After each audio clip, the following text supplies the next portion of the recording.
Hi, I'm Steve Charney, and I'm here with my dummy Harry. I'm not a dummy. I'm a wooden American. Yeah, right. And you're watching a podcast where nostalgia comes alive. Yeah, it's Jake's Happy Nostalgia Show. Roll it, Jake. Oh, I get it, roll it. It's a nostalgia show, so he's using audio tape. Welcome to Jake's Happy Nostalgia Show, the podcast where nostalgia comes alive.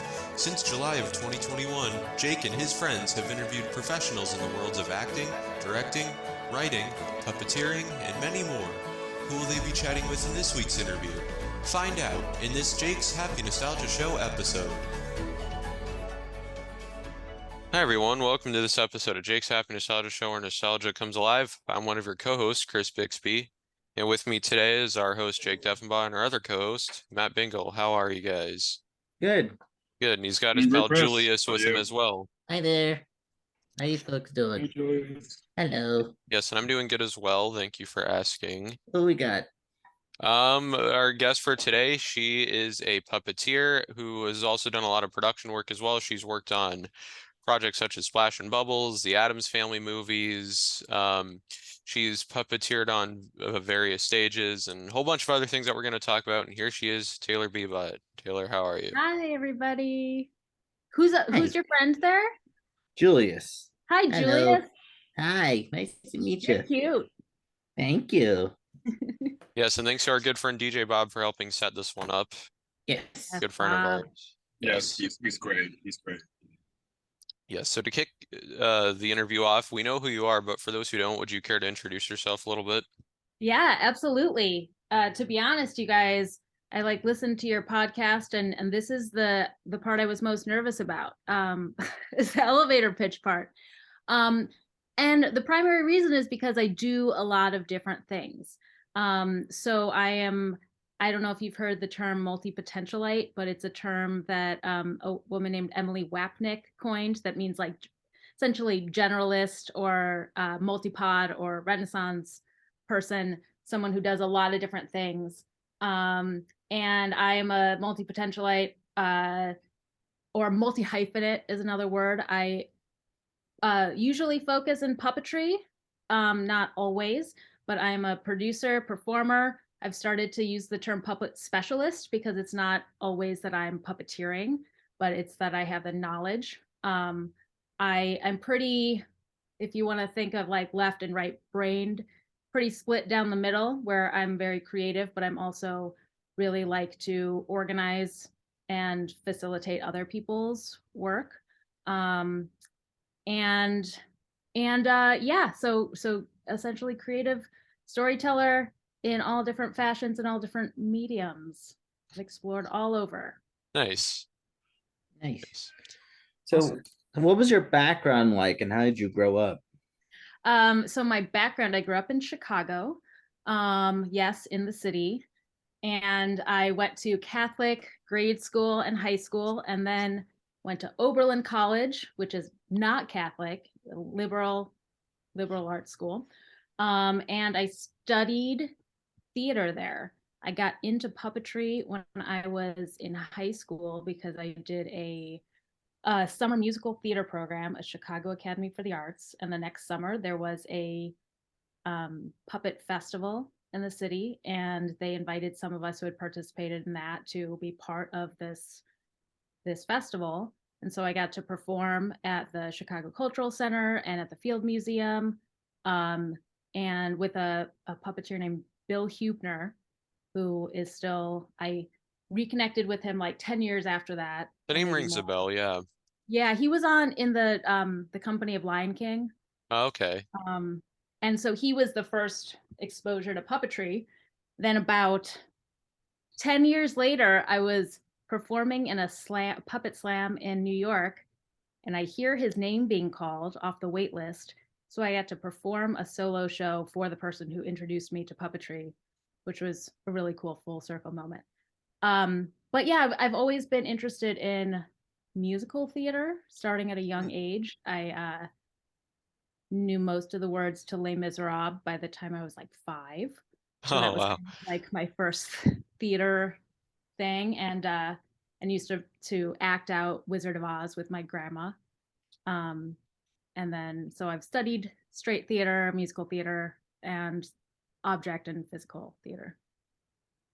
Nice. Nice. Awesome. So how did you first get into puppetry? Did you say how did I first get into it? Yeah. To Yeah, puppetry, yeah. Yeah, so it was that program that I did over that summer. That was a musical theater program. So there was no puppetry. That was the summer of I think I was between freshman and sophomore year of high school, so 2001 maybe, somewhere in there. And then then I kept studying at the like acting monologues at that with one of those teachers, and she just decided she got connected with, it was called Puppetropolis Chicago, so that was the festival. And they brought some of us in to perform this Selfish Giant, and there were about, I want to say maybe 4 teenagers, and we were doing the bulk of the puppeteering. I don't think any of us had puppeteered before.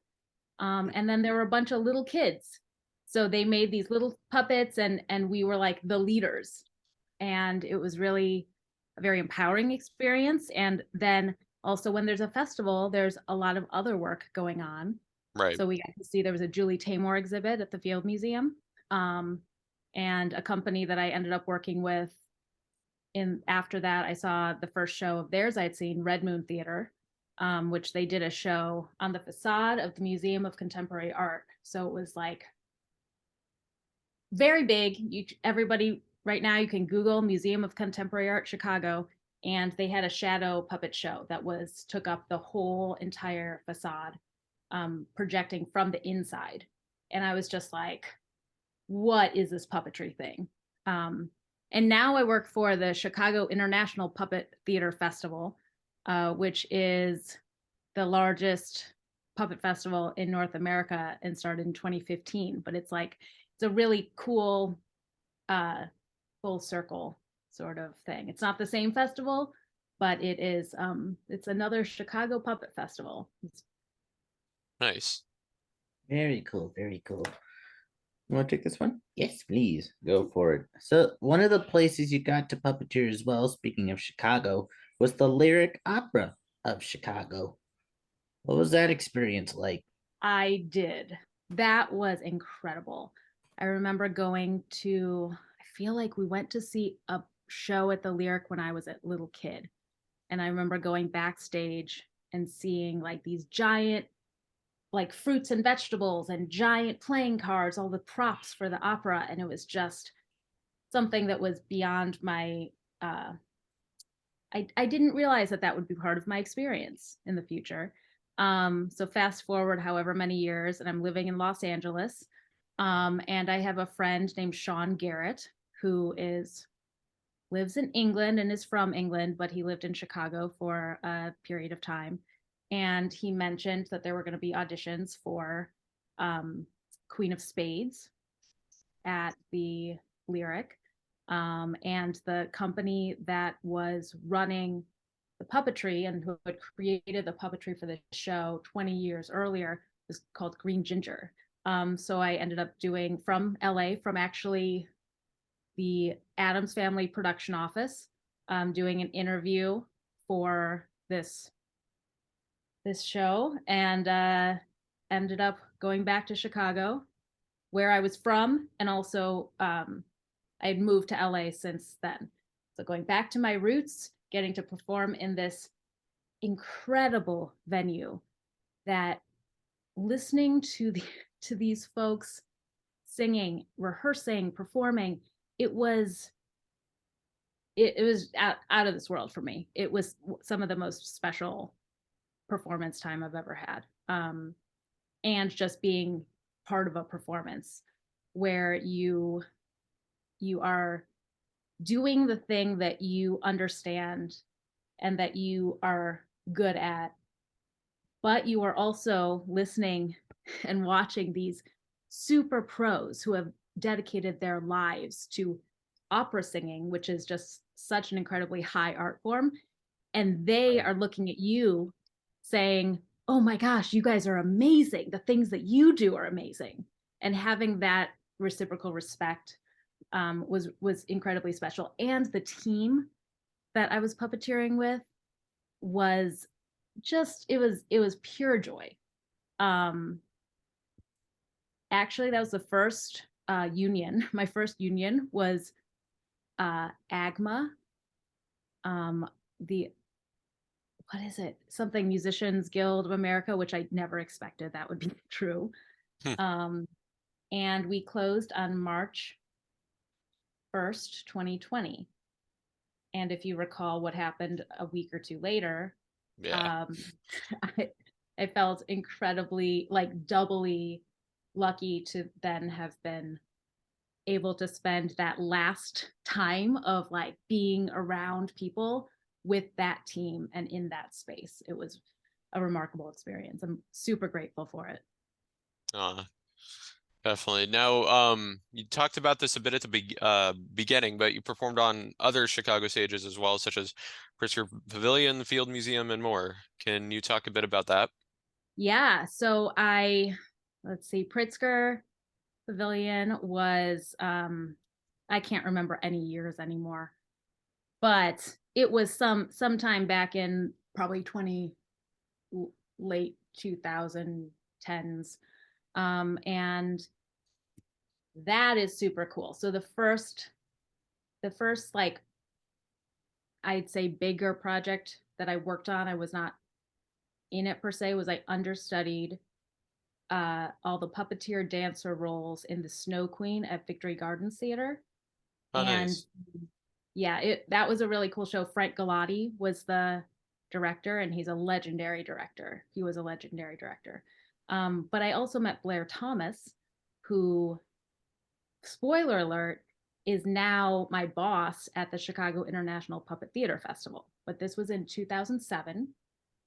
And I did not get cast in the show. However, I cast as the understudy. My theory on that is because I was so terrible doing the cross the floor dance stuff. And then I got called out on it by the choreographer, and then I did it better the next time. I practiced in the corner and I did it better. So that's kind of my theory. But that was incredible. So as an understudy for a puppeteer dance role, when you're living at home and you're right out of college and the theater is around the corner, you just get to sit in all the rehearsals and watch these incredible people work. So I spent a lot of time sitting next to Blair Thomas. He asked me then to be in Rabbit's Tail at Pritzker Pavillion, which was a show with a 13-foot giant, and then my favorite was puppeteering the rabbit, little rabbit. Oh, wow. It was really fun on that big stage. We didn't have the whole lawn filled because that's the place where they have concerts and they have seating, but then they also have the whole lawn area. If you're not familiar with it and you just like have some Chicago landmark images in your head, it's the one where it's like silver, it's like metal band shell, it's like metal pieces all strung together in weird shapes in the middle of Millennium Park. So that was really great. And then also with Blair, I performed at the Museum of Contemporary Art inside, not on the facade. That was the Oxherder's Tale. There were a lot of tales in those days. And that was also so fun. Another incredible team of people, and I got to puppeteer a full-sized, like human-sized puppet where I was on the feet. And I was 22, 23 at that time. So I'm like crouched down, running across the stage. Like my thighs were super strong. And it was a replica. It was a like replica of one of the other actors. And so he was, Oh, wow. it was about him and himself kind of thing. That was incredible. What other things did I do? It's interesting because that was like a lifetime ago. I've I moved to LA in 2015 and decided to learn film. So I had been working in theater from the time I graduated up until 2015, and was like, I need to try something new. I know nothing about film. I don't know what jobs there are. I don't know how you make anything that I've seen on TV. Like, how do they make that? I don't know. Um, but I decided I wanted to learn. And I also love Chicago so much, but it's my hometown. So I wanted to try something new. Right. Step So out of yeah, your comfort zone a little bit. Yeah. exactly. So and at that point, yes, I was brand new to film, but I also had a whole um I understood how to work. I understood how to uh take initiative but not step on toes. So a lot of the soft skills I had already. So it was just learning the new technical skills and protocol and procedure and stuff, which was very beneficial when I got here. Nice. How's it go, Yes. Cornelius?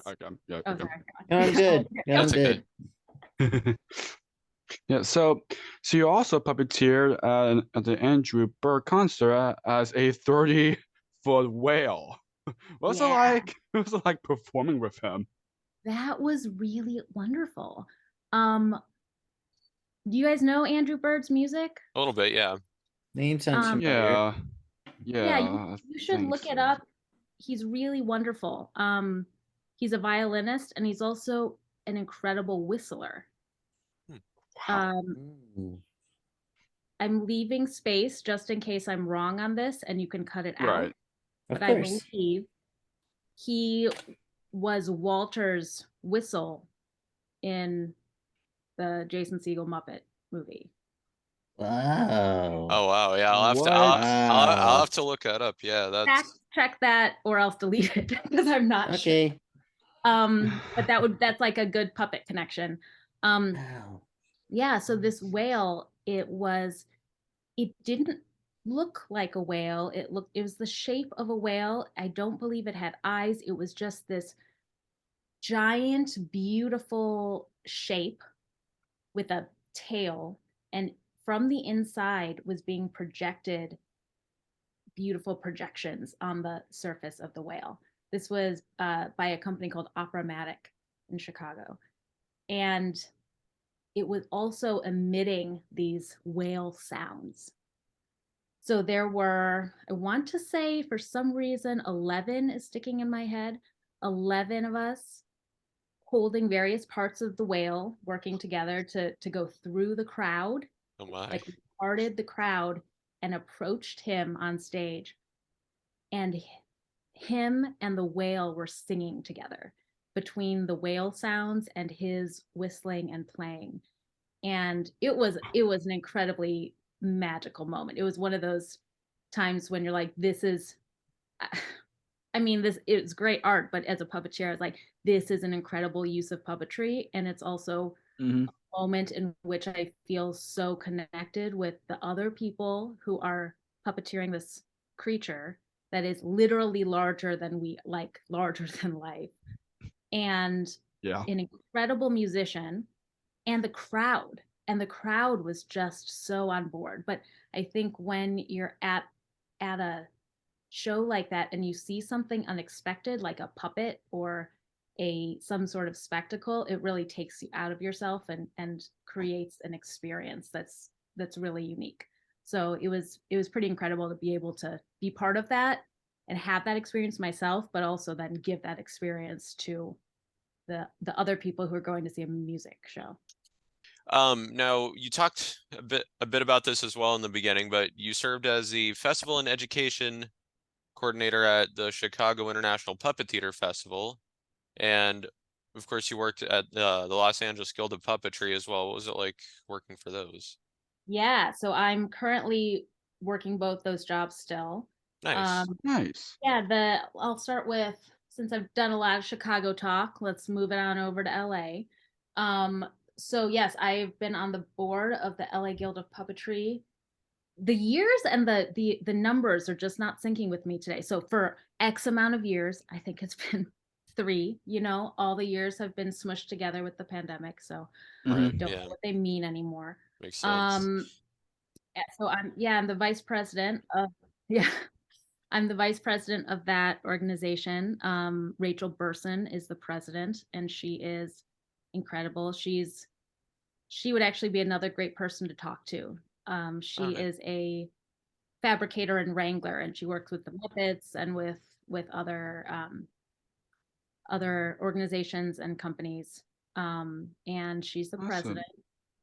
So together, along with the other 7 members of the board, we organize community events, workshops, puppet slams, screenings, professional development sessions for the LA puppet community. And because we're in LA, we have a larger community of TV and film puppeteers than you would have in a place like Chicago or even New York. And that's a really great, it's really great. We have not only people that have become the people who I've become friends with here are some people that I've watched on TV, as a kid. Like, it's just a really powerful thing to be like, oh, I know you, and you did the thing that I thought some god did. I mean, I don't really think of people like that, but to know that these are just people, and that can be me, and I get to have all these wonderful people in my life as well, who are making the stuff that other people are watching. And I was watching good people. That's one of the reasons I came to LA, is because there is, for better or for worse, our filmed media really sets the culture and the values of both the country and the world.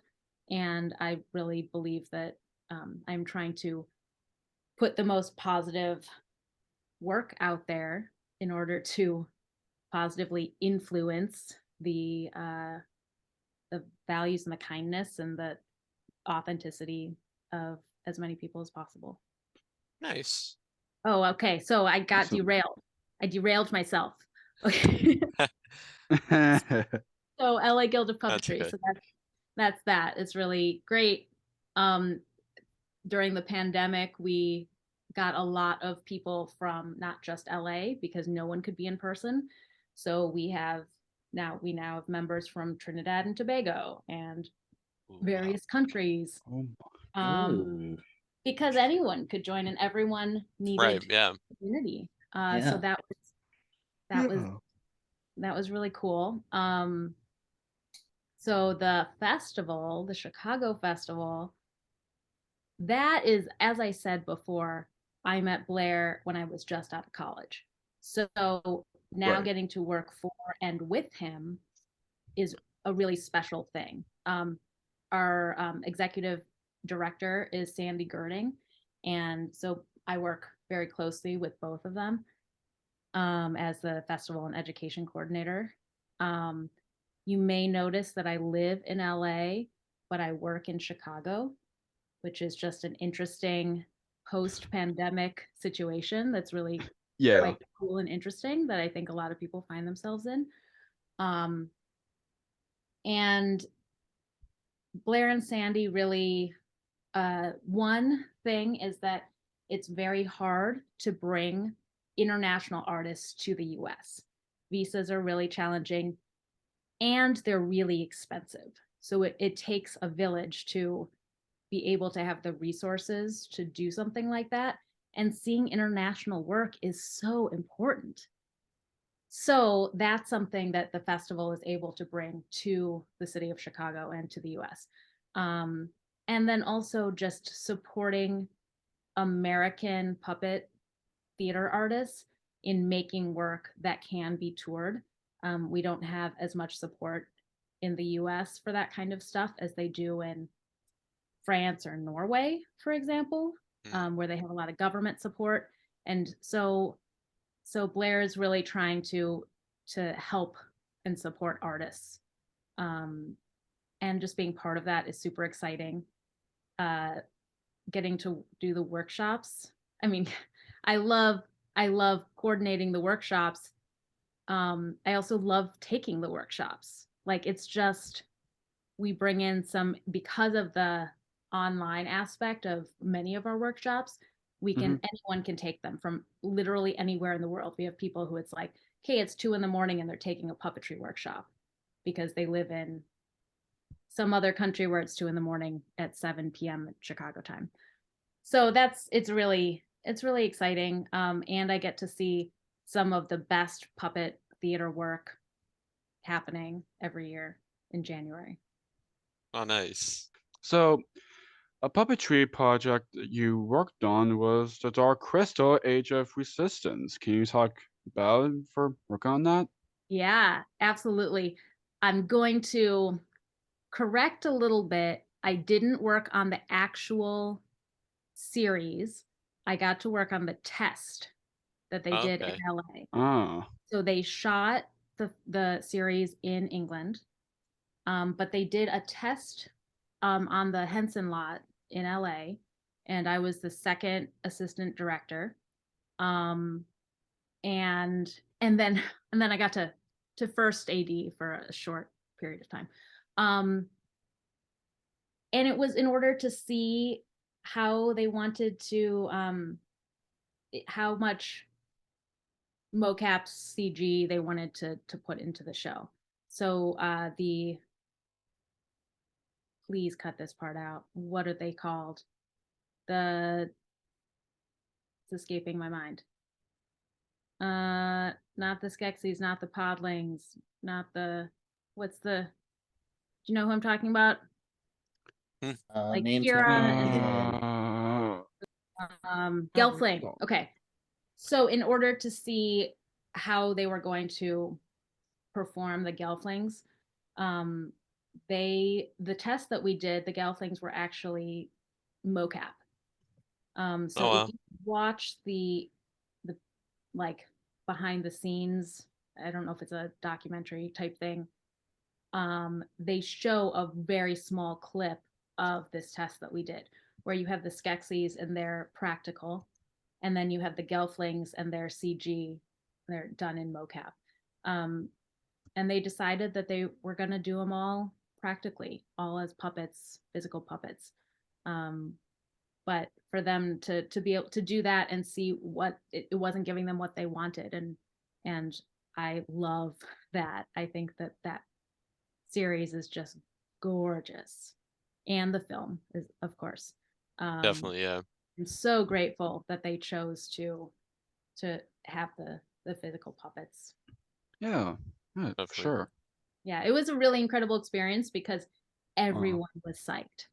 Like, the puppeteers were like, oh my God, we're doing this. You know, it was just so cool to have everyone just be like, this is great. This is exciting. There was, yes, I'm going to tell the story. So there was a guy who was like a grip or electric or something, you know, an older crew guy. And I overheard him say something like, why are these people so, like, these people are so excited. This is just another job or something like that. And I was just thinking, oh, that I wish that he could also understand the joy. Like, he just doesn't, we're all feeling this euphoria, this excitement. And for him, it's just another job. And it was more about him than it was about the other people. So it made me kind of sad that he couldn't rejoice in other people's joy. Definitely. Yep. So you were also a floor production assistant on the PBS series Splash and Bubbles. First, for those who don't know, what exactly is a floor production assistant? So in this specific show, I know you guys talked to Dan Garza. Yes, we did. Yes, yes, we did. He's great. Good friend of ours. Yes, sure is. Talk about the biggest heart imaginable. He's just a wonderful man. Yes. And I met him on that. Great. Isn't he great? Yes. Love you, Dan. Amazing. Yes. Love you, Dan. Love you, Dan. Yes. Yeah. Oh, that's so great. He's actually, I have a I don't have my self view on. Okay, let me see. So if you look, do you see a Yeah. ribbon right there? Uh-huh. Yeah. Uh-huh. Yeah, Dan drew that. That's staying on my wall. Oh, cool. Ah, Artist. cool. That's Awesome. cool. Yeah, so that show was super cool. That was my first experience with Henson, and it was like soon after I moved to LA. I didn't didn't know anything about film, so it was like a 30-something-year-old coming in as a PA, production assistant, floor production assistant. That was your question. So the Henson Digital Production Studio, HDPS, is where they make Splash and Bubbles, Sid the Science Kid, some other Oh, yes. shows. Oh yeah. Uh-huh. Yeah, and for you guys, if you haven't seen it, or anyone listening, I recommend you look up HDPS like on YouTube or something. It's a really cool system where it's part mocap and then part like computer, Elmo mouth and other facial controls. So you have two people. One person is on the floor, the mocap floor, with in this case, the fish puppet that had the little silver balls on it. And then you had a person who was in the rig, and they were behind a computer, and they had hand controls and I believe foot controls, and they were also voicing the character. So between those two people, they were puppeteering one character together. At that time, I don't know how it is now, but the fish were connected with Ethernet cables to the computers. And these puppeteers are running around the floor, and there has to be someone to make sure that they're not tripping over the cables. So those of us who are floor PAs, we had a coil of Ethernet, and we had to learn how to very quickly coil it or uncoil it so that we gave the performers just enough to be able to have free movement, but not trip up on themselves. And so we were essentially doing the dance with them on the floor, which was just a really spectacular way to be literally part of the action. Yeah. The puppeteers on that show, Oh Oh, my yes. goodness. Oh, wow. oh my God, it was amazing. John Tartaglia, Leslie Carr Rudolph. Yes. So many wonderful Alan people. Troutman. Alan Oh, Troutman, yeah, we Troutman, previously had him previous on too. guest. You guys know Alice Deneen? Yes, yeah. Yes. Alice is great. Yes. She is Yes. watching her because she wasn't one of the characters. She came in and like subbed for people, and I don't know how many characters she ended up doing, both the body and the rig, but she is so incredibly versatile. She would come in and really embody those characters that other people had played, especially if some people were playing, so there were more characters than there were performers, and since it's also animated, um they were able to have like a character that wasn't performed live, but then they animated after. Most of all the lead characters were puppeteered and performed at the same time, and then they do some stuff in post, but they essentially have they're puppeteering the computer model live. Mm-hmm. So they can really get just an incredible nuanced performance. But yeah, I loved every single one of the puppeteers. I specifically, Alice Deneen pops out in my head just because I was just like, oh my God, this woman can do everything. Alice, she'd be a wonderful guest for our podcast. Oh, yeah. She really would. Yes. She also, Yes. we found out that we went to the same college, different times. Oh, that's cool. Whoa. Wow. Yeah. Wow. Yeah, so Yeah. that was something that we bonded over.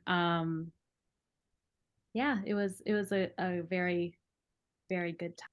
Awesome. So moving on from your work with puppetry, what was it like working with the Addams Family movies?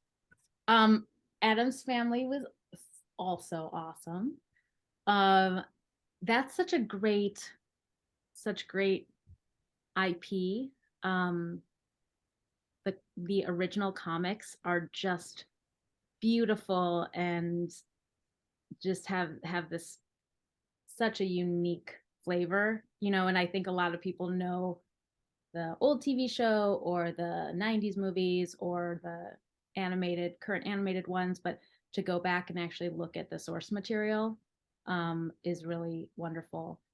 So walking into the production office and seeing all of that up on the walls and then seeing the concept art, it was a totally different thing than I had ever done, because I had done some live action stuff and I had done puppetry, and animation was between, or it was you have live action with humans on one side and then you have animation on the other side, and those are two different workflows. And then puppetry to me is somewhere in the middle, where you're really intentional about storyboarding and shots, but it's still in real time, and you're still have like production where everyone's there on set doing it, as opposed to animation where it's done at desks, or the style of animation, it's done people at desks. But it was interesting for me to learn that workflow and kind of think about how to integrate that and live action into a process that works well for film. So I think that was a big thing I got out of it. Also just fun working on, like, it's kind of always fun to work on big giant things. Yeah, because the Addams Family is so iconic. Yeah. So iconic. Yeah. And my boss, one of my favorite things about it, my favorite thing about it is that my boss was incredible. Allison O'Brien, she was the producer, and she's very, okay, how do I, now I'm describing a person. How do I do that? And no, she might hear it. Cut that out. Please cut that. Okay. She demands like good work. Like she is, she expects everyone to be on their A game, but she is also incredibly respectful of people's time and people's lives.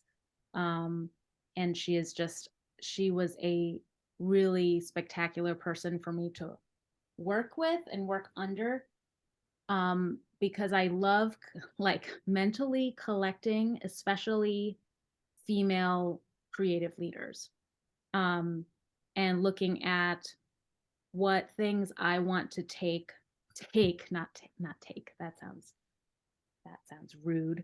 But garner from various people who I've worked for. And she's one of these people that she really understands that there's a balance between work and life. And like, we would have to take an hour for lunch. You know, it's like, no, there are not meetings and you're not working at your desk. Like, take an hour. So stuff like that, I really try to store those examples away. And she was one of those people for me. Matter, Julius, which one if you want to take this next one? You take this one, Matt. All right, thank you. You also worked on the 8th Fast and Furious movie, The Fate of the Furious. What a name. Yes. Yes. What a name. What was it like working on such an iconic movie series? That was the first movie. So that was my first like job. I mean, before that, I came to LA and I worked for like a couple weeks on Yamasong March of the Hollows. That's a feature puppet film by Sam Koji Hale. But this was the first like job that I had. And I got it by having a meeting with a connection, someone who had worked with someone I knew.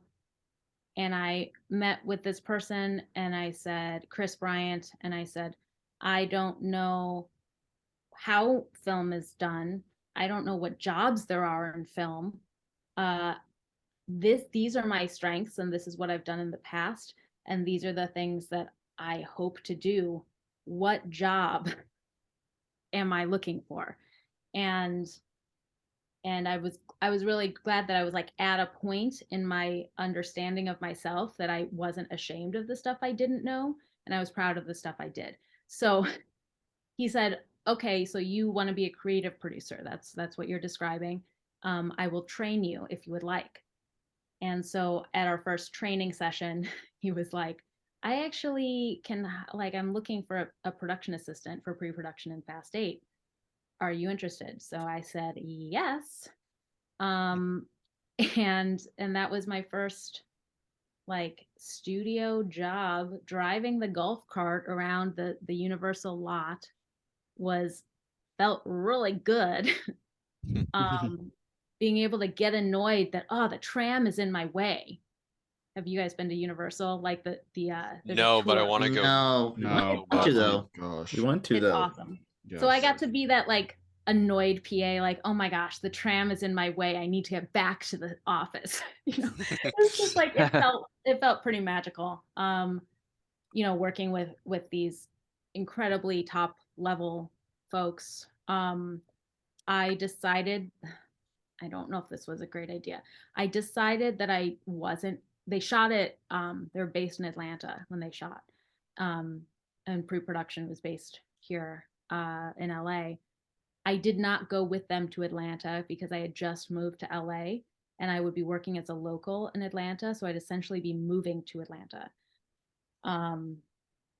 So I chose not to do that, which is good. It was good. I did great stuff in LA, but it would have been nice to like be on set for some of that too.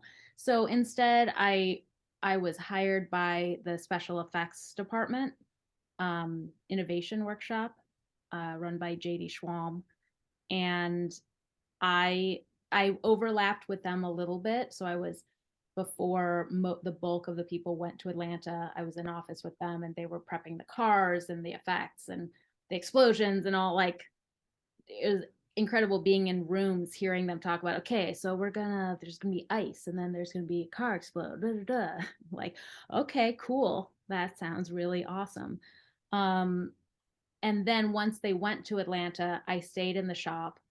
um, I was there to send and receive anything that needed to, as well as there were they were working on the cars, um, in the picture car shop, that was close by, and so I could go there whenever I wanted. And I also got the time card signed and all that those kinds of things. Um, but and then it was just yeah, it was a wonderful thing to go from. I love little tiny 44 seat theater. Don't get me wrong. Like I did some really was part of some really fabulous theater projects, puppetry and non-puppetry in Chicago. But then going to work on this giant movie was so cool. And yeah, I have not seen any of the movies, and I should. I think I've only seen one of them, and I can't remember which one, but I think I've only seen one of them. I should watch them. People are like super into them. I know, yeah. Like obsessed. I got a lot of cred. There was like, Gosh. a guy that I grew up with who's just like super obsessed with Fast and Furious. And when I came home for Christmas and told him I was working on the movies, I was like, so cool. Oh man. So now, kind of moving on to your teaching work. One of the things you did was you worked in the Philippines teaching theater to children. What was it like getting to teach in the Philippines? That was really challenging. I'm so glad I did it. It was one of the most challenging things I've ever done. I was 20, I turned 21 in the Philippines. So I was like 20, Oh wow. 21. And my family, I had family there. So I was staying in my dad's cousin's beautiful home with like maids and air conditioning and all this stuff that a lot of people in the Philippines don't have. Um, and they were both doctors. So it was like I was living a very um, upscale life. And I was teaching these kids who lived like, I think one of the kids was living with like 7 of his cousins in a room with one light bulb that was the size of like, it was like 10 by 10 or something, or 20 by 20, something that is unthinkable to us. And the kids are working and they are supporting their families.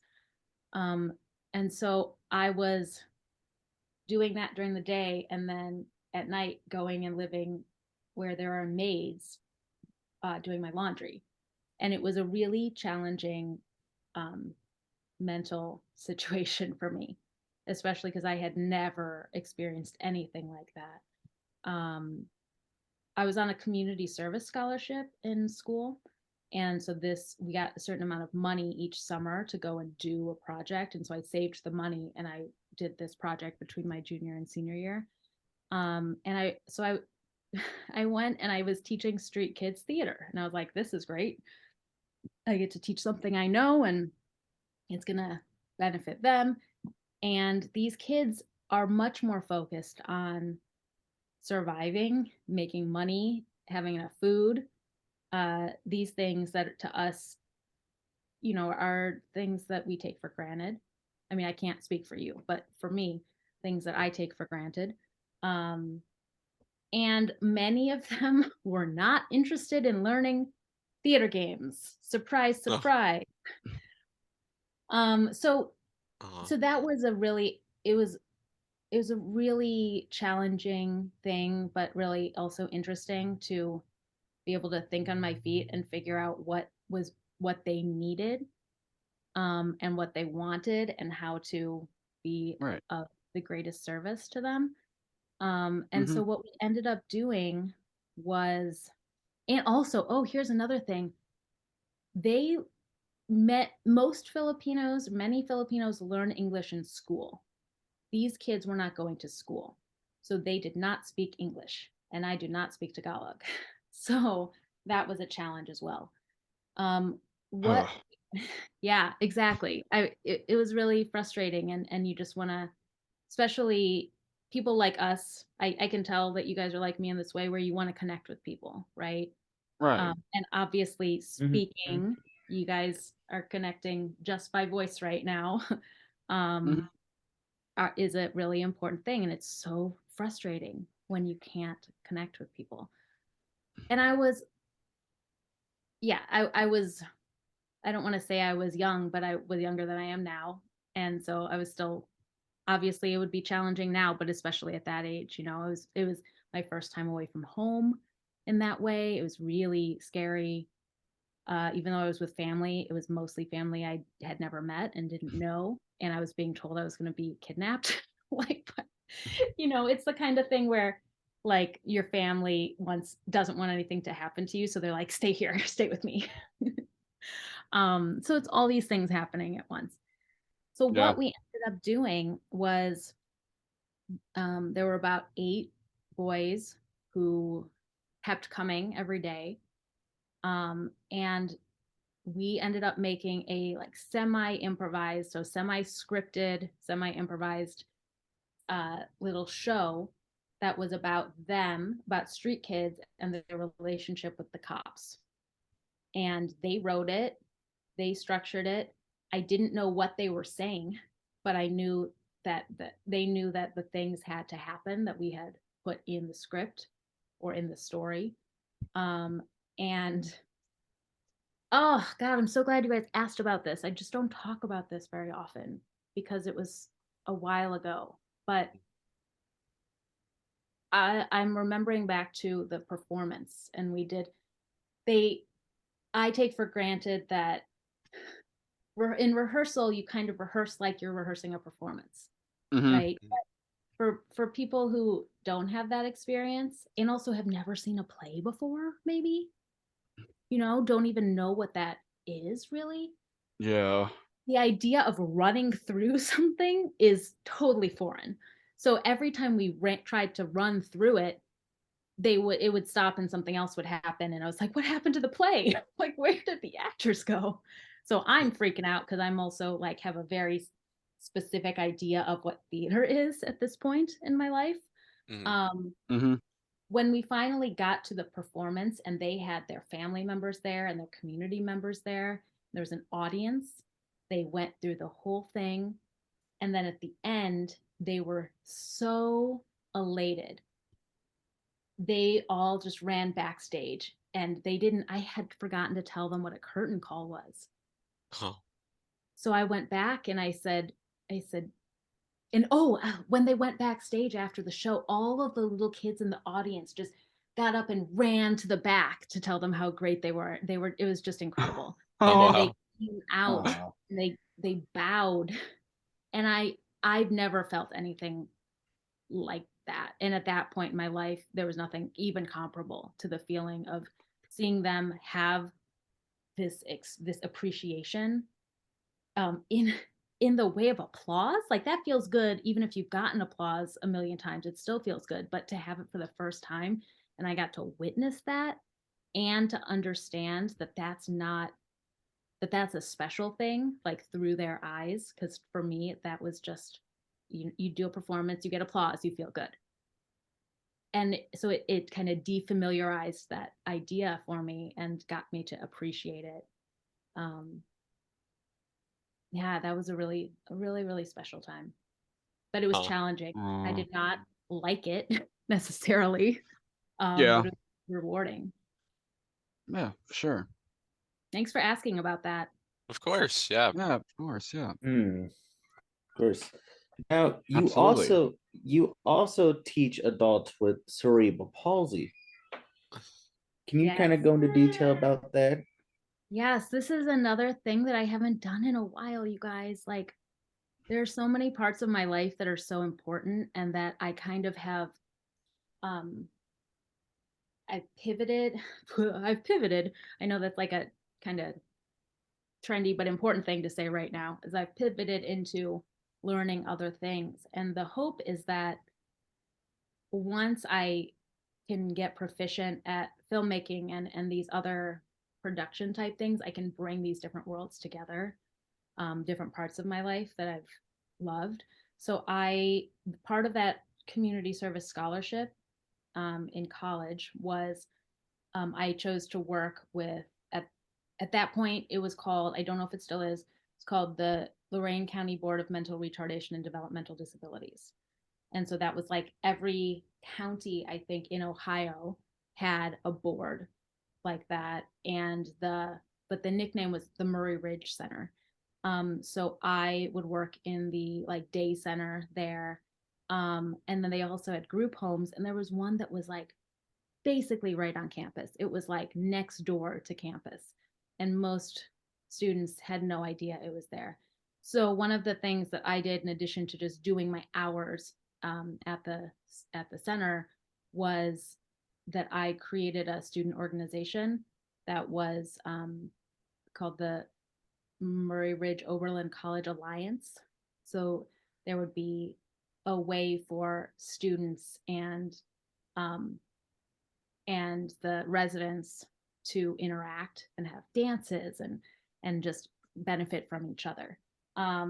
So there were some folks there who had cerebral palsy. But then when I graduated, I worked at Misericordia. Do you guys know Misericordia? It's a Catholic, like a big Catholic campus on the north side of Chicago. Hmm. And I worked at the developmental training as a developmental training instructor. And then there's also residences. They have like an art program and like a bakery and all of these different cool parts of the campus and campus life. So straight out of college, I applied to be a DSP, a direct service provider, and they gave me the job of being a developmental training instructor. And I was 22. And so I was in charge of a room of 12 adults with cerebral palsy. And it was amazing. That work was really wonderful and I loved it. And it was a lot of the things surrounding it are the reasons I didn't stay in that job. Like I was having health issues. specifically with like food allergy stuff, which meant Oh, I just kind of stopped eating food because I was allergic to so many things. So it made me unhappy. Um, they have or had, I don't know if they still do, a policy there where they only want you to work a certain amount of hours because, and I think it's a work-life balance thing, but I wasn't able to catch up and like get the classroom in order in the way that I wanted to. So I just felt behind for the whole time that I was there. Um, and also, it was kind of like a dream job that I got right out of school. And I wasn't really ready for that job, for that like adult, this is where I stay for the rest of my life job. There were people there who had been there for 20 years in that job. Um, and and I was getting theater jobs too. So it was like, how do I balance like these things that I love? So that was one of the places that, um, and then also Sharing Meadows, the Share Foundation, which is a place in Indiana, also Catholic. I don't practice Catholicism anymore, but I grew up Catholic. And my grandfather used to volunteer there and was, I think, the treasurer, and they had summer programs. So I came in one summer and taught, no, I directed a little production of The Wizard of Oz, which, as I said before, that was one of the most important like stories in my oh my life growing up. gosh. Yeah, so I got to, and that was a process of letting go as well, because Yeah. I like I like my theater to be precise and intentional,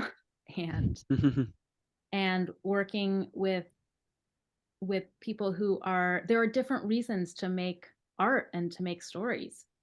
One of them is to entertain people, and as a professional, performer, storyteller.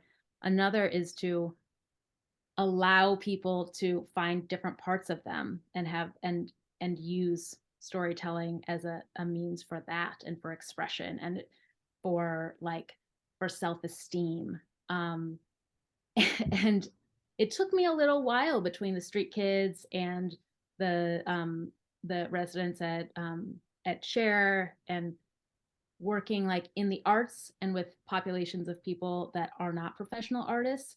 I really had to like figure out what the purpose of doing this thing in this room with these people is, and kind of, and like push the snob away. Like, theater snob, you have to sit out right now. There are certain things that are really important that are beneficial that I can pull from that theater snob, but that that judgmental voice has to sit out because it's not the purpose here. Um, so that's a lot of what I learned working with other populations other than professional Right. artists, which was Right. just, I mean, made my life better. It's definitely something that I want to get back to. That is a empty spot right now. Oh. Mhm. Yeah, and speaking, we mentioned about cerebral palsy, working with those adults. Bob also has cerebral palsy. Yeah. So, and he first didn't really talk about it on his show, but since when he's starting to open up about his disability, people support and everything, Yeah. Oh yeah. what he's doing, Absolutely. which is such a great thing. Yeah, Mhm. I that guy's so cool. Um, He's great. He's so great. We met because we have a mutual friend, Cam Garrity. Do you guys know Oh, I Cam? love Yes. Cam. Yeah, Love Oh Cam. yes, he's one of yes. my dear friends. And so Uh-huh. we were both separately on his This Should Have Been a Phone Call podcast. Mhm. Yes. Okay. Yeah. Yes. And then we were Oh, like, Great. well, I loved hearing you talking. You loved hearing me talking. Let's be friends. So so There we you like go. became friends. Yeah, he's so fabulous, and I appreciate that he, in earlier days, didn't want to forefront his disability and wanted it to Yeah. be, that's, I totally understand that stage. And then this stage that he's in right now, where it is important, it's not everything, like it is not all that he is, but it is important. Right. He is an important, has an important role actually in people's understanding and exposure to people with cerebral palsy and with disabilities in general. And it's important to talk about. I love when people can live in their authenticity, and really be themselves, whether it's a disability or whether it's like mental illness or, not being good at riding a bike. I'm pointing at myself right now that I'm just not good at riding a bike, you guys, just not. Me But Me neither. Me neither. Yeah. you're not? No. Really? No. Oh No. my gosh. That's so cool. Nope. It's been a bit since I've even ride a bike. So Yeah. Like, yeah, there's but not being ashamed of certain things is really Right. important. And Right. it's not Yeah. that I don't think I don't know this part of Bob, but I would guess that it wasn't that he was ashamed of it. It was that he wanted to be a full person in everyone's eyes, right? Like, why you Yeah. don't. yeah. Mm-hmm. Yeah. But I just love the balance with which he talks about disability at this point. I haven't heard his past stuff. So I'm not like judging anything, but Right. I love the balance that he strikes. And that he says, I don't want you to go into your writer's room and change everything. I want you to understand, that there's no, what does he say? Essentially that there's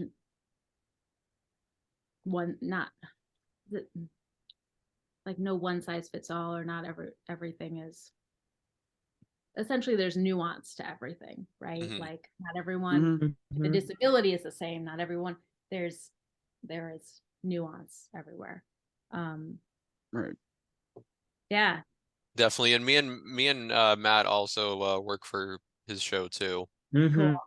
Yes, we do. Matt's Yes, we do. executive producer. I used to be a co-host on his show. That's how I learned about doing podcasts. And I still occasionally help out as an editor and graphic design, stuff like that. Awesome. Yep. How do you guys know each other originally? So me and Jake knew each other first. We've been friends for I think almost 5 years. Yeah. And then Yeah. Jake and Matt have been friends for I think close to 3 years. Close Yeah. to 3 years. Yeah, Yeah. uh-huh. And then Yeah. I met Chris through Jakey about a year and a half ago, I think. Yeah. I don't know Something like why that. I don't know why that's that long for to even but Because time flies by fast, doesn't it? Yes. yeah. Yeah, and then Sure does. and then in 2021 we started this podcast, and then 20-ish Well, episodes later Matt hopped on I as a joined. co-host. I think it was 22 I started. Yeah. Yes. And you You've been have running that over long, 100 episodes, and you just started like yesterday. It feels Basically, like yeah. it. It feels Yeah. like it. I mean, Yeah. That was a we- good thing I because mean, we originally hit- it started as a, kind of like a pandemic thing because we were all Yeah, still at home. Yeah, and this is actually taping wise. So right now is 120th episode Holy taping. Oh. 120. I didn't even know that. Wow. Wow. Congratulations. Thank you. Thank you. Yeah, And we thank we you, hit thank we you. hit Oh our boy, time we flies. hit our second anniversary in July. Yep. 2 years of this show in July. What the? It's like we having fun doing something that you just like. How in the It's world just that quick? it's just like we've been doing it this long, really? And you Like guys when met some incredible folks. Yeah. Oh yeah, Oh, we yes. have. We've done a lot of amazing people. We're very grateful for it. Just Yes. hearing people's stories and whatnot. And it's- we haven't had this podcast if it wasn't for Bob. So Yeah, know. yeah, exactly. Bob's a big influence on us, and Yeah. Go Bob. Yeah, and you're right. We've Dan, definitely go Yes, Bob. indeed. Go all these people. Go Cam. yes, yes. Yes. And you're right. We Yes. definitely have had a lot of guests on. In fact, as of taping, today's interview that's going up on YouTube and everything is with the voice of Angelica from the Rugrats. Awesome. Cheryl Chase. Yes. Yes, because tomorrow is the second season of the Revival Rugrats series going to be on Paramount. Regrets. Yeah. Which by the time it airs is already out, so go watch it. Yeah. Yes. Go watch it. Go watch it. Do So you funny. guys Yes. mind if I talk about a project that I'm working on? Oh yeah, sure. Yep, of course. Sure, go ahead. So Cornelius, you cool with that? Cornelius. Yes. Okay, great. Good. I'm just making sure. My name's Cornelius now. Yes. Oh wait, what is it? What is it? I've been calling you the wrong name. Julius. Julius. It's okay. What's It's your okay. Jeanette? I've been called worse. Don't worry about it. Oh, Julius, I'm It's- so sorry. It's okay. It's okay. It's all right. No Oh. big deal. Some of our I've been called previous worse. puppeteer guests called have worse. compared him to Snuffy a lot because of Yes. yeah. Yeah, he's got a real cute trunk. Yeah. There. Did you make him? I wish I did. He was built by a guy named Avery Jones who worked on the Goosebumps movies. Forgot what he did exactly, but yeah, I was built by Avery Jones. Matt's in the process of actually building a puppet who will be in future episodes within the next couple weeks, taping wise. Exciting. Yeah. Yep. Pretty Nice. excited about it. Yep. So I am working on a short film, and I have worked on many other short films and theater and film and TV, but I am ready to make my own story. So this short is called Empathica, and it is about a superhero named Empathica, and she will be a puppet. And she's actually an ex superhero because she's quit superheroing because her powers overwhelmed her and she had to take a break. Okay. And then there's a parallel world happening, and there's a teenage girl who it takes place now. So she is, and we wrote this before the pandemic, but she is isolated in her bedroom. It kind of works. And both of these women are empaths, or like highly sensitive people, HSPs.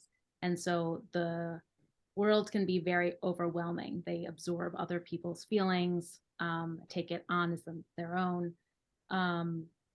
So in Empathica's world, she has been called to help save the world from a former teammate who's kind of gone off the deep end.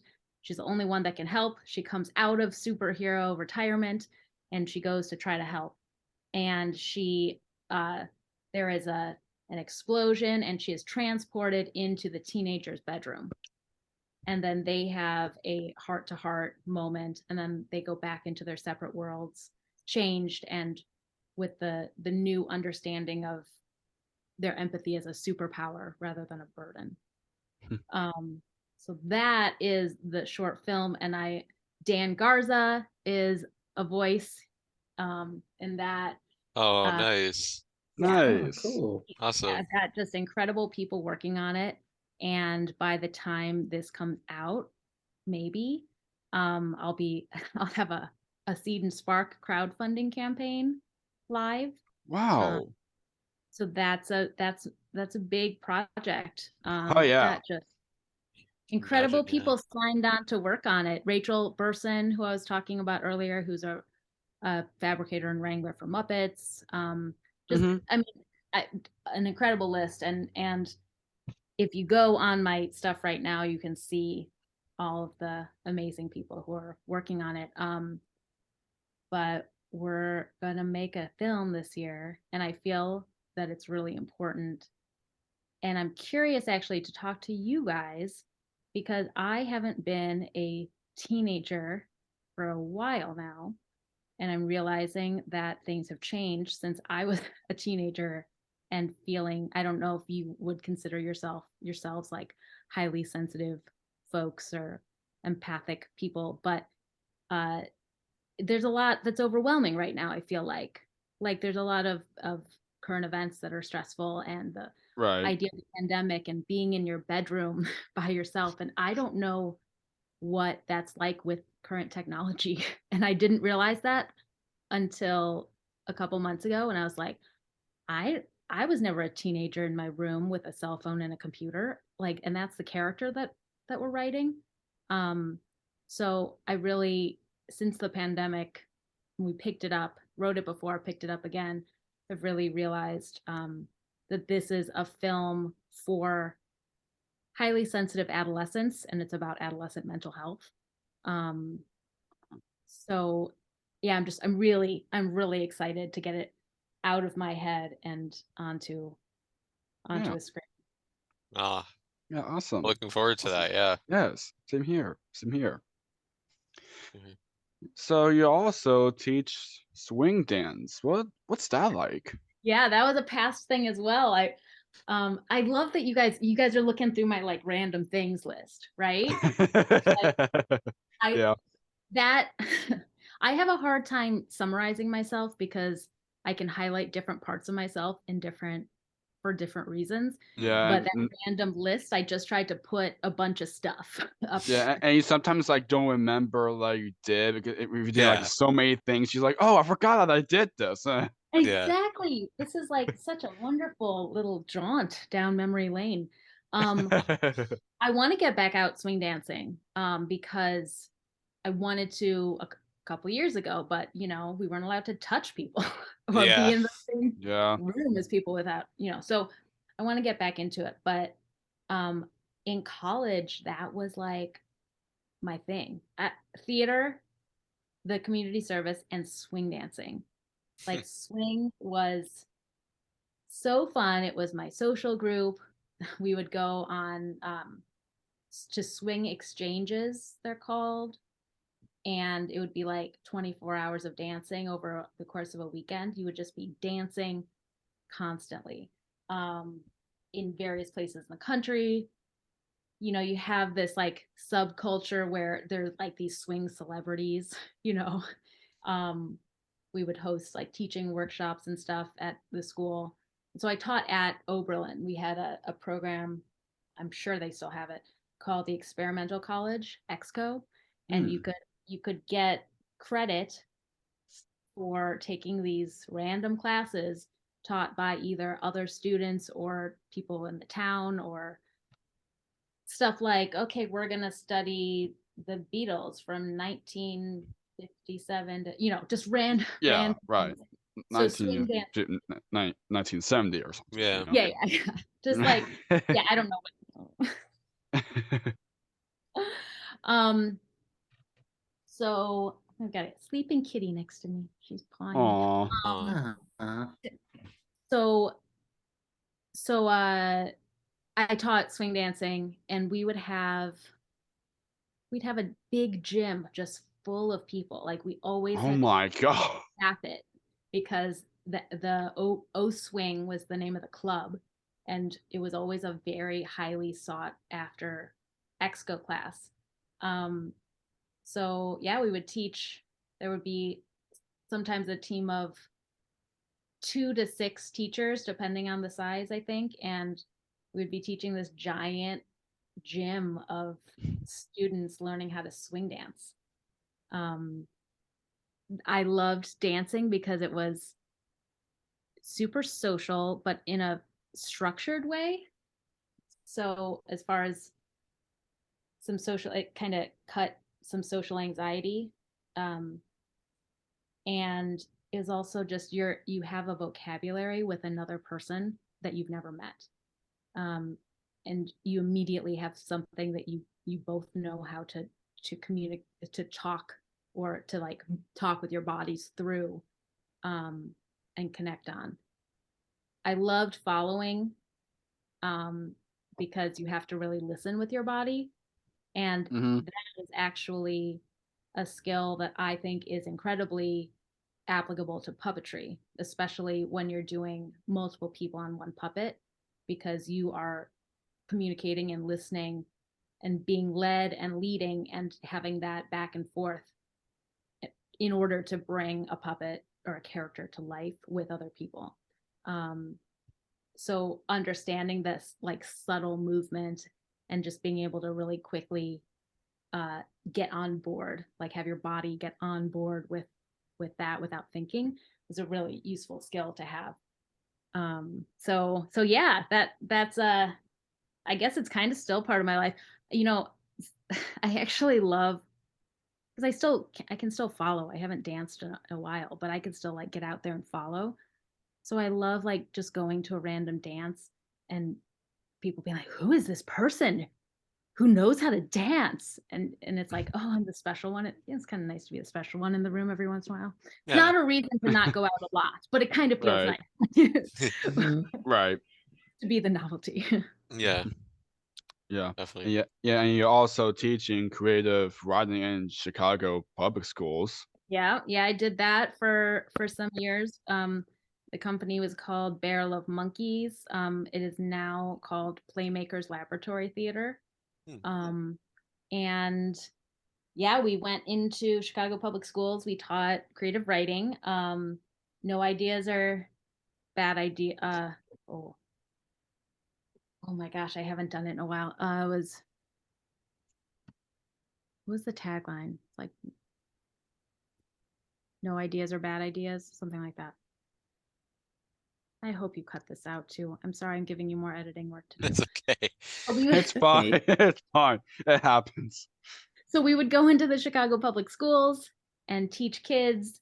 They would in the sessions, they would perform their stories that they would write with each other or by themselves, and then this group, Playmakers Lab, was a group of professional actors, improvisers, singers, composers, Chicago professional artists, and we would choose certain plays or certain stories, sorry, that the kids wrote, and we would then adapt them for the stage, and then go to the school and perform their stories for the whole school.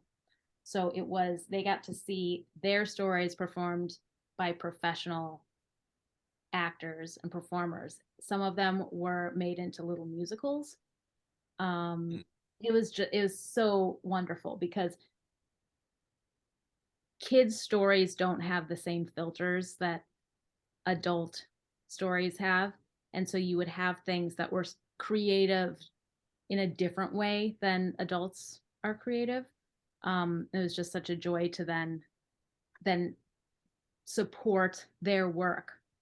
Like the adaptations would be in support of their stories, not trying to make it what we thought was quote unquote, or what anyone, not judging like good or bad, but we are taking their story and we were being as faithful to that story and supporting it as much as possible. So it was a really wonderful and humbling and joyful time. Nice. And I also saw that Awesome. you this is interesting. You created a play festival which has a bunch of artists performing in a church. Can you kind of talk about like how that kind of was assembled Yeah. in a way? Yeah. So that was I had gone to the Eugene O'Neill Theater Center's National Theater Institute in Connecticut, semester program, 14-week program, 7 days a week. Most days it was 7:30 a.m. to 10 p.m. So like theater boot camp, and came out of that, went to Chicago, and me and my friend Lexi decided that we wanted to replicate some of that feeling, where we would you got so much work done and so much like development in such a short amount of time, especially there was a playwrights week. So that was where we really developed original writing of the group. And so we decided, okay, let's do this. And we also just missed our friends too. Let's be honest. We wanted them to come to Chicago. So we decided to do a new plays festival. And I believe it was 5 days. And we developed 11 plays, I believe. We read 11 plays. There was like I think there was like a morning show and afternoon show. I don't remember the structure exactly, but it was at an old church that had become a arts center, and whoever wanted to could sleep overnight in the church. We had meals for people. A lot of people had to work, so I'm gonna turn that off. I don't know if you can hear that.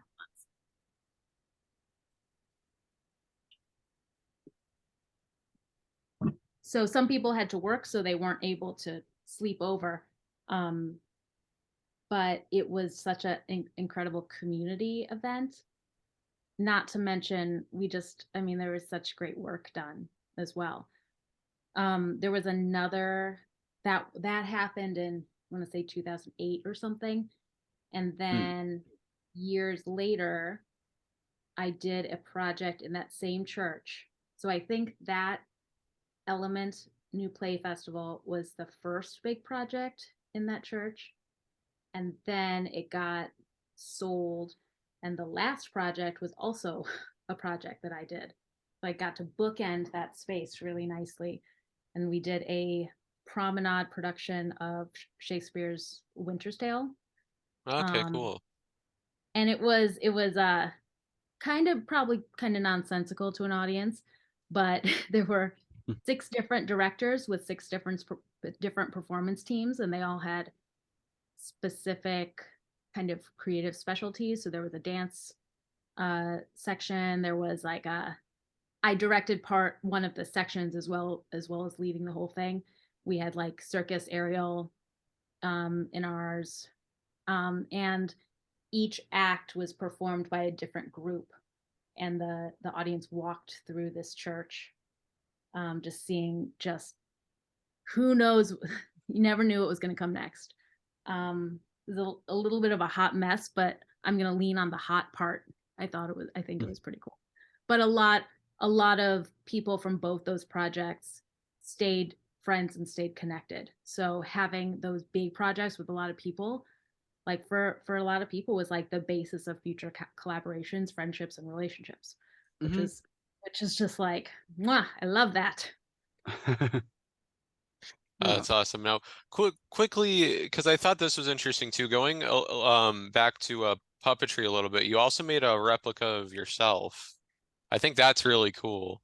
I did. Oh Yeah. yeah. Oh yeah, Thank you for bringing that up too.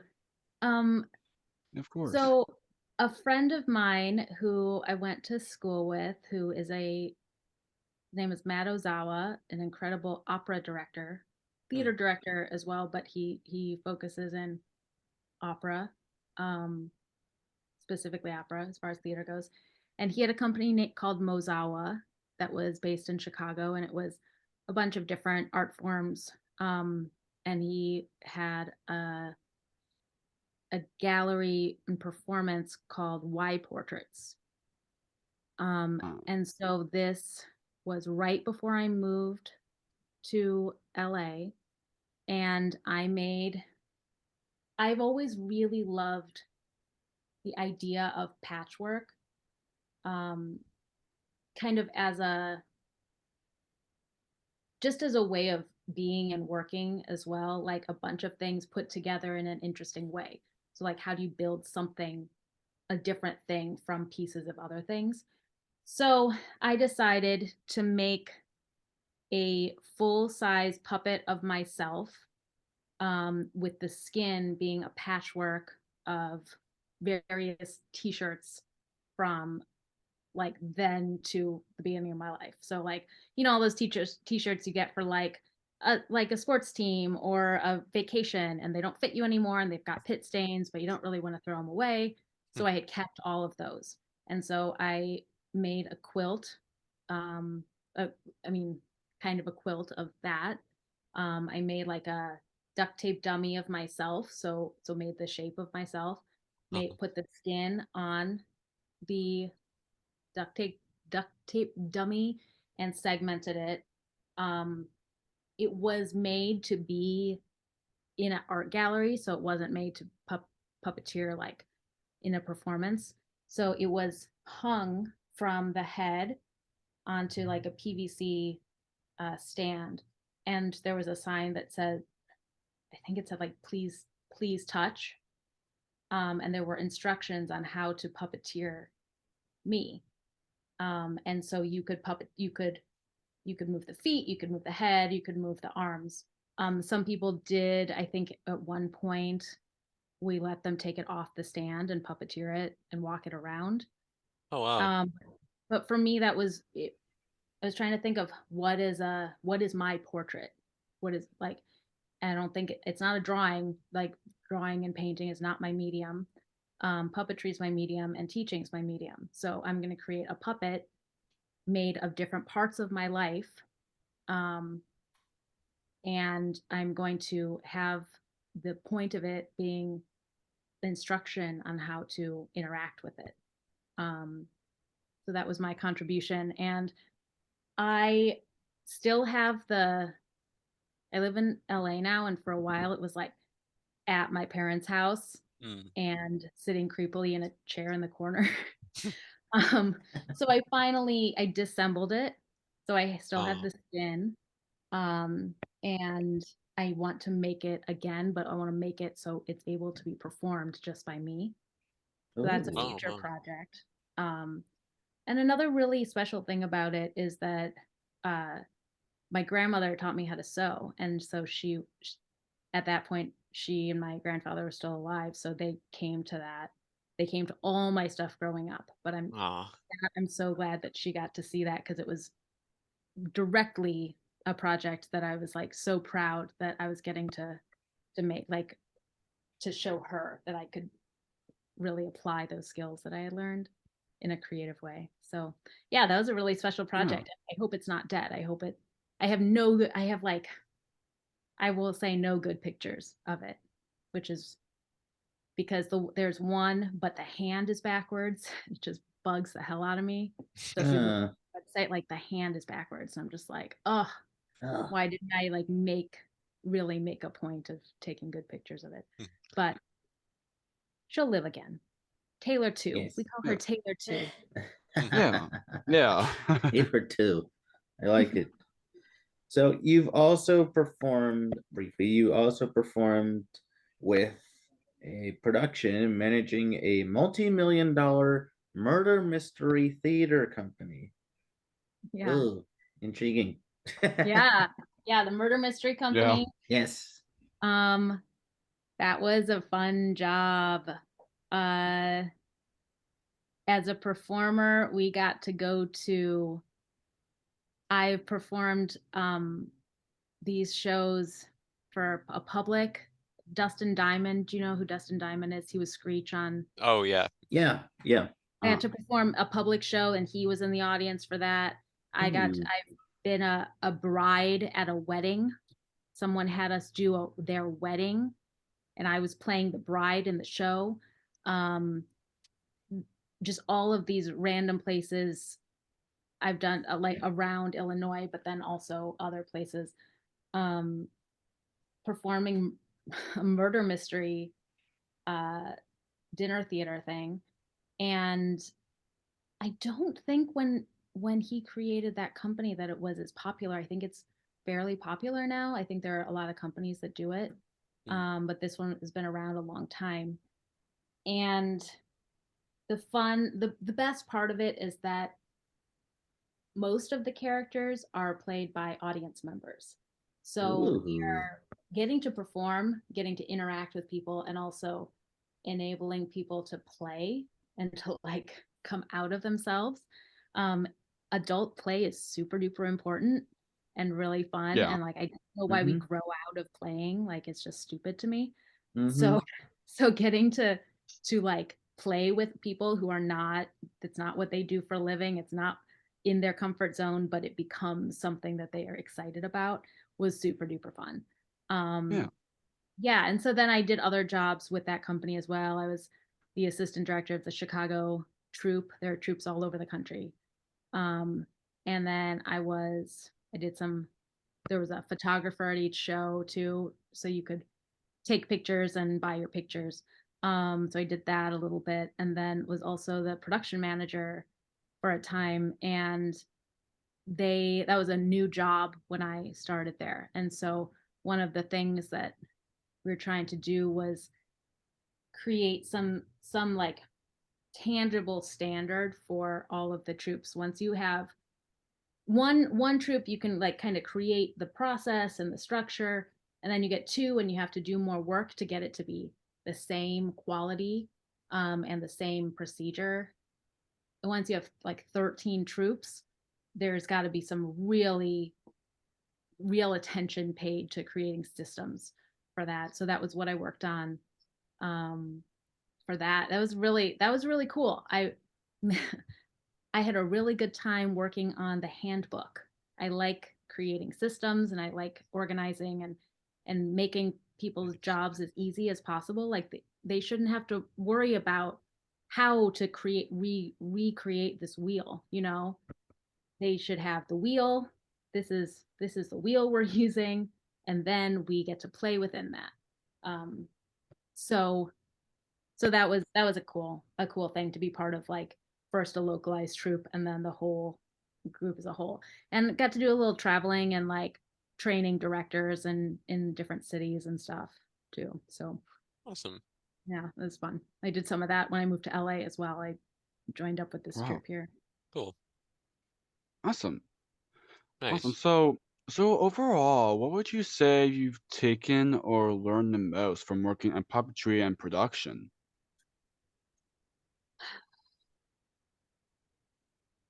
What have I taken or learned the most? I think what we were talking about earlier with the moment at that Andrew Bird concert, Yeah. Mm-hmm. how unique experiences can Mm-hmm. unify and unite people in one singular moment that they shared, or one story that they didn't know existed, and that they can connect better with other people. I think for me, that's the power of, I want to say, especially puppetry. I'm biased. I love the form. It's really fun. It's versatile. You can do things with puppets you can't do with humans. But also, let's get philosophical here. The the puppet is such an amazing metaphor, because a human is a human. I see a human, I know they have their experience, um, but that's what they are, standing there, right? A puppet can also have an experience that is created in your mind, right? But it's Right. also made of something. So maybe it's made of a scarf. And what does that say about about the character? Is the person light? Is the person representative of the person who in real life the scarf belonged to? There are all these metaphors and layers that puppets imply, and it's kind of beyond my ability to verbalize it, because Hmm. everyone is going to take a different thing. But Right. yeah, that's, you're telling a story, but then you're also expressing something that's unexpressible, I think. um as far as the more tangible like lessons, I it's hard. It's really, really hard, I think, is what this is the place I'm in right now. Mm. um so a lot of this stuff, like production, making a thing, the steps aren't hard, but I think there's a lot of mental stuff that it really is hard, especially when you're talking about making your own work and getting past those mental blocks that you put in front of yourself. Like, there is no one right now that is stopping me from just writing this crowdfunding campaign or Mm-hmm. keeping myself, like making the video. It is just like my own psychological resistance. And so I think that, like, that is like where I'm at right now, is wanting to push wanting to like make stuff so badly, knowing how to do it, and still battling this thing that like seems like I should just be able to step over, and yet once I step over it, it's still in front of me. So it's like I have to keep walking even if it's in front of me. I have to just keep walking forward. So yeah. It's fun though too. It's fun. It's great. Yeah. I love it. Yeah. I love it. Wouldn't have it any other way. But important stuff Right. feels big, you know? Yes. Yeah. So aside from puppetry and production, you were also in a rock band. Thank you for bringing that up. I was very happy to. Can you talk a little bit about that? Yes. I loved my band. You know how people talk about like, oh, the college football days, those were the best days of my life. I kind of feel that way about the band, which is so silly. We started out as a play, and it was a really like dense, wordy play about written by Matt Test and Jada Bhattacharya. And and it was about kind of the idea was, well, Elvis impersonator, the occurrence of Elvis impersonators has exponentially risen by this much, which Oh, and look who's here. What? Look who's here. Who? Oh, is that a thing? That No, like in the Zoom. Hello. Oh, Bob. How are you? Good. How are you? I thought I'd pop in and say hi. Oh my gosh, it's so good to see you. How are you liking your time with these guys? These guys are so great. I'm really enjoying this. You guys, I was really nervous about this. I didn't really know what I had to say. You know, I know what I have to say, but I didn't know what you wanted to hear. And I didn't realize you were just going to ask me, and then I was going to tell you. Oh, that's awesome. Bob, thank you so much for connecting us. Yeah. Of course. I knew these guys would love your stories and would love, you know, your energy and the love that you've given to me. My work, I wanted them to feel it too. Because a lot of these guys used to work with me when the show was just starting out. That's what they said. Yeah. So it's a real full circle thing for me to connect to you guys. Well, I really appreciate it. I was super honored when you asked me and connected me, and so glad to be here and talking to you guys. Are you guys Buffalo where do you live? Where you start, man? Chris is in Massachusetts and Jakey and I are in Maryland, about an hour and a half away from each other. Okay. Yeah. And I'm in Long Island. So Long it's Island. All over. I'm in Burbank, California. Huh. Wow. What does your shirt say, Bob? Sarcastic? What does it say? Comments loading. Yep. That's great. I love that. That tracks, doesn't it? It sure does. So what has been your favorite part about being interviewed by these guys? I'm really enjoying, like, I really like the video part. Like, you guys just seem so sweet and sincere and excited, and I love that. Oh, thank you. Especially you, Julius. Oh. but I'm just really blown away by like 120 episodes, you guys. Like this is our 120th taping. Yeah, it's crazy. You're coming up on your 100th, aren't you? Pretty soon, yeah. I didn't even think about that. When I watch what these guys do, I feel like a proud dad. Yeah. You should. You should be. Yes. Yeah, they're doing so great. It's I'm really I'm inspired by you guys. So thank you so much. Thank you. Like, it means a lot. Hope you don't mind that I hijacked the thing. Where No. You No, guys that did is- fine, Bob. No worries. Don't mind completely it all. fine. Don't mind it all. What In a fact- great In fact, I guy. was kind of thinking, since you helped connect us with Taylor, I was, thinking at first before you mentioned it, like, hey, maybe we'll have Bob, hop in for a bit or something. So we was already one step ahead of the plan, because wasn't I knew it? you Yeah. would I knew you would lose it. I knew you would freak out. Well, I didn't see, like, I didn't see you at first. I was like, look who where? Look what? So exciting. Someone like came out unexpectedly to my But I house. Like think- what? My house? I No. think. Yeah. Yeah. Well, I'm glad to have dropped by. Thanks for dropping by. That's pretty cool. Yeah. We don't do this often. I No, know, we yeah, don't this- we Yeah. don't do this often.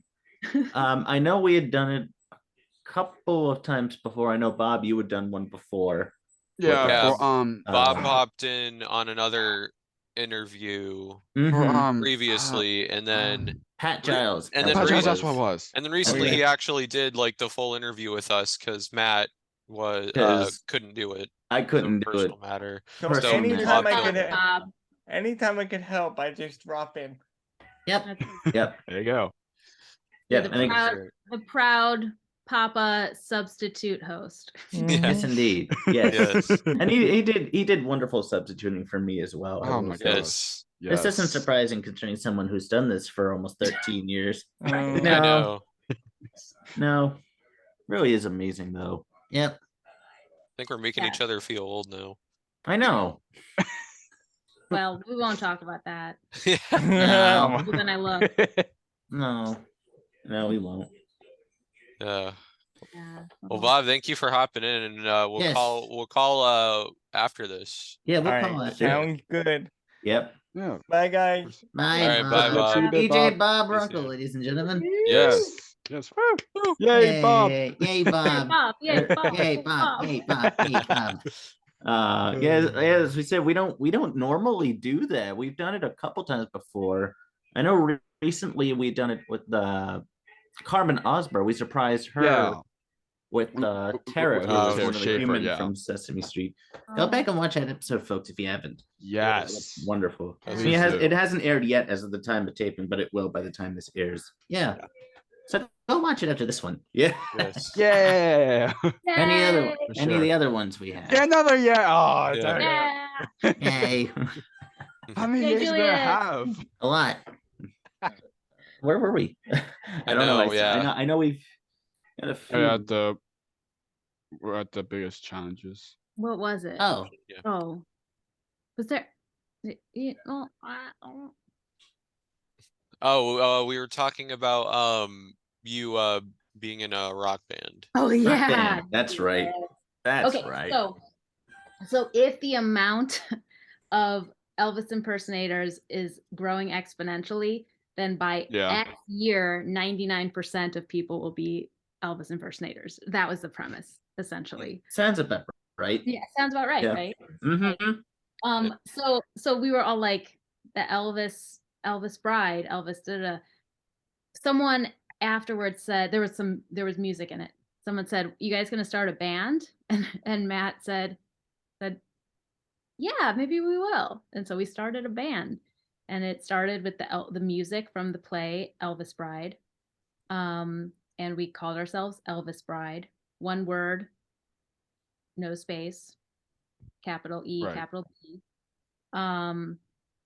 And then there were 7 of us, and about, I think, 5 members of the band wrote music. So we had just a big variety of styles of music we were playing, and we had a variety of instruments. So keys, drums, ukulele, banjo, cello sometimes, trombone sometimes.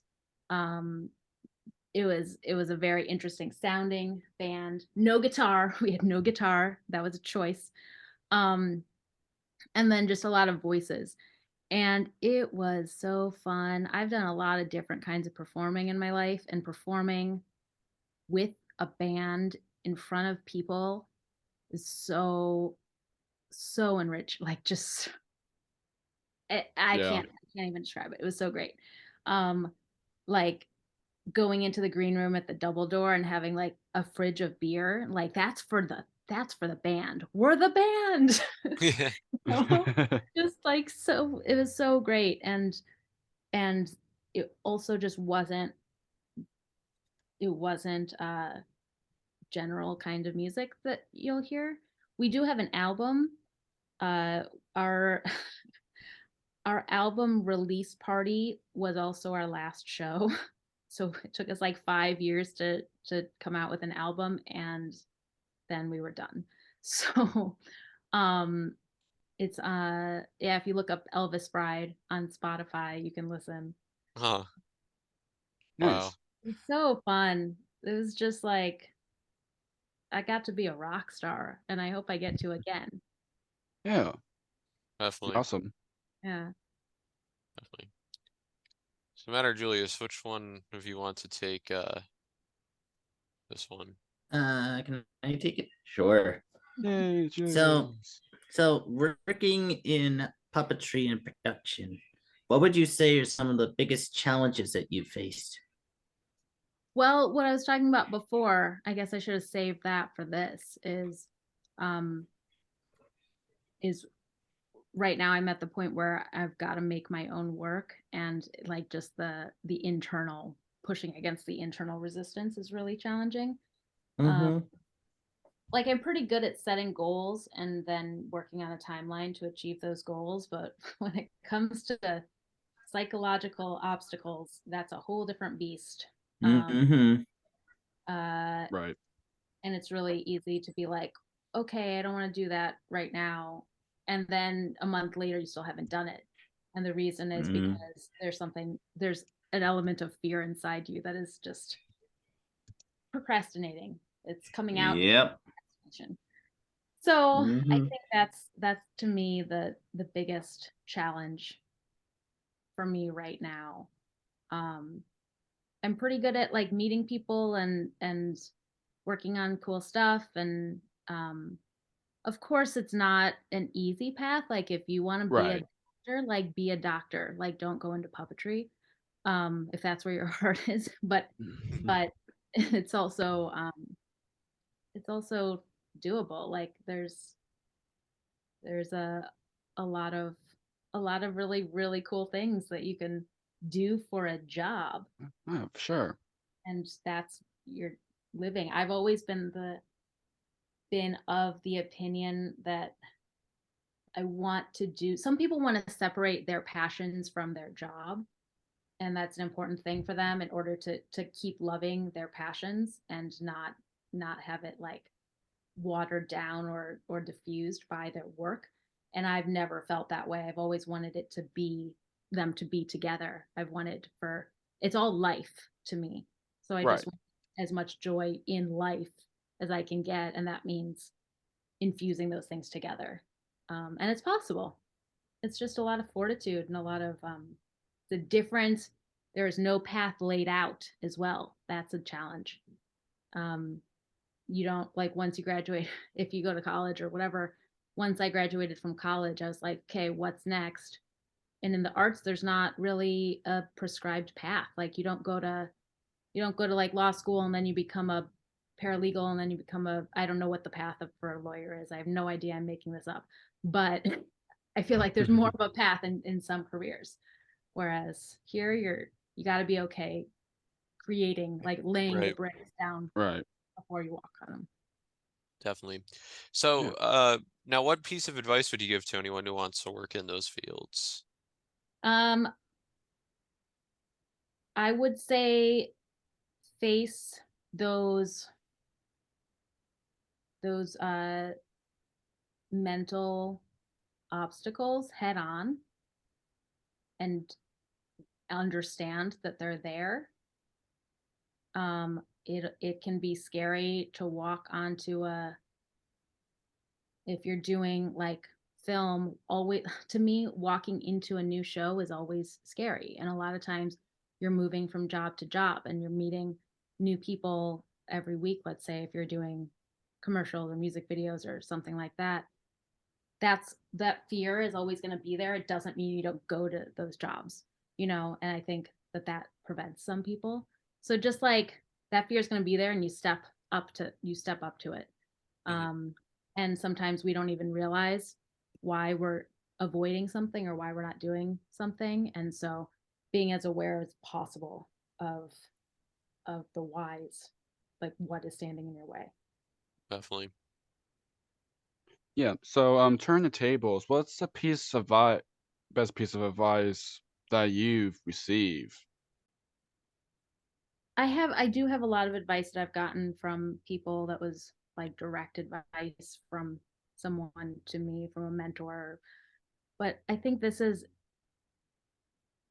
an understanding that really changed things for me.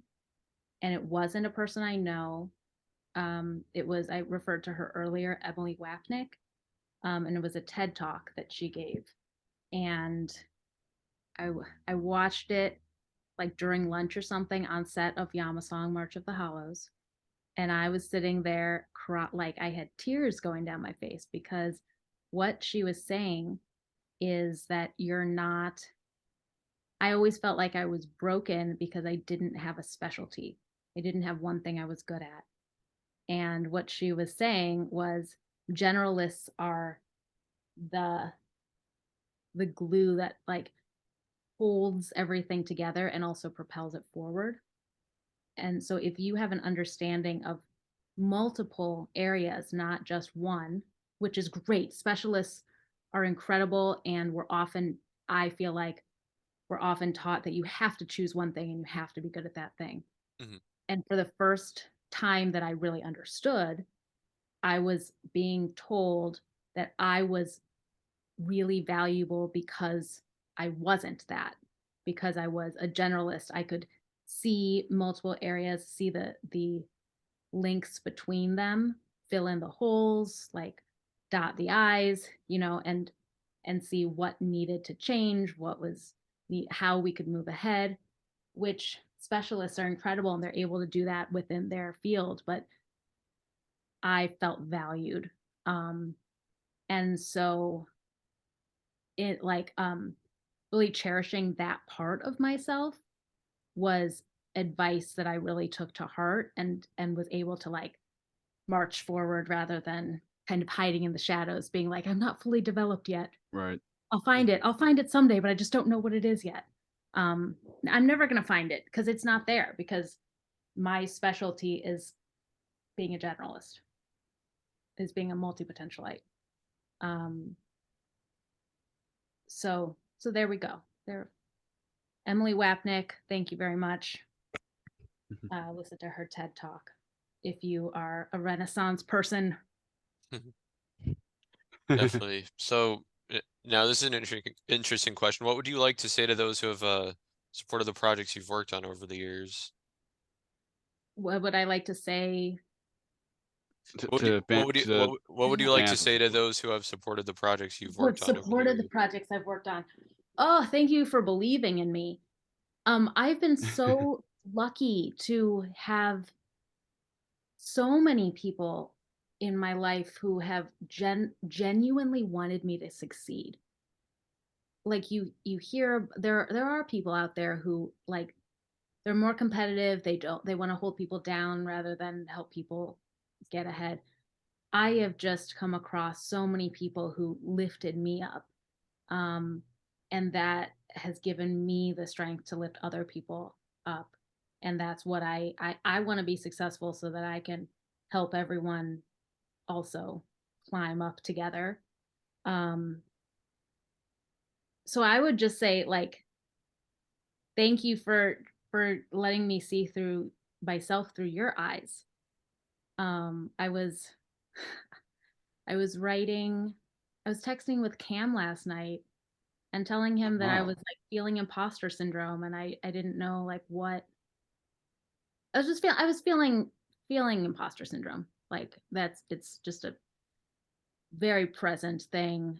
Even if I know that I'm good at certain things, I always feel like I don't fit in, which is just it's just another mental thing to get past. Right. Mm-hmm. But he was writing me such nice things about, and the work that I've seen you do, you seem so blah, blah, blah. What is it about this project that makes you, that makes you scared? And I always love seeing myself through my friends' eyes, or just people who have just anyone else except for me. Like, we can never really look at ourselves in the same way that someone else can. And it's just, thank you for being a reflection of me. Yeah, absolutely. Absolutely. My pleasure. So, if people would like to connect with you, where can people find you? My website is taylorbibat.com, TaylorBibat. And my Instagram is patchplaytay. So there's that patchwork again, and there's the play aspect, and then Tay, Taylor, patchplaytay. Those are the best ways to get in touch with me. I'm on Facebook, but it's not a Public, yeah. I don't have Yeah. a public page. Yeah. So, Yeah, and your website and your Instagram will be in the description down below, so people can check out your website and follow you on Insta and everything. Wonderful. And Yes. feel free to, there's a contact page there, or write me a message on Instagram. Like, I love people. So So to end this off, Matt or Julius, which one do you want to I'll ask take the it. last question? Yeah. All Go right. for it. Yes. So we asked this question we asked this question to Dan Garza at the end of his interview. We asked this last question to every guest. Mostly every guest. Yeah, mostly. Yes. There's some we haven't. Go, Julius. Of course, this podcast is called Jake's Happy Nostalgia Show. Hey, nice. When you think of nostalgia, what do you think of? Or how would you define the word nostalgia? I would define the word nostalgia as something that brings one back to a fuzzy place that they had been to before. Fuzzy feels right. Something cushy and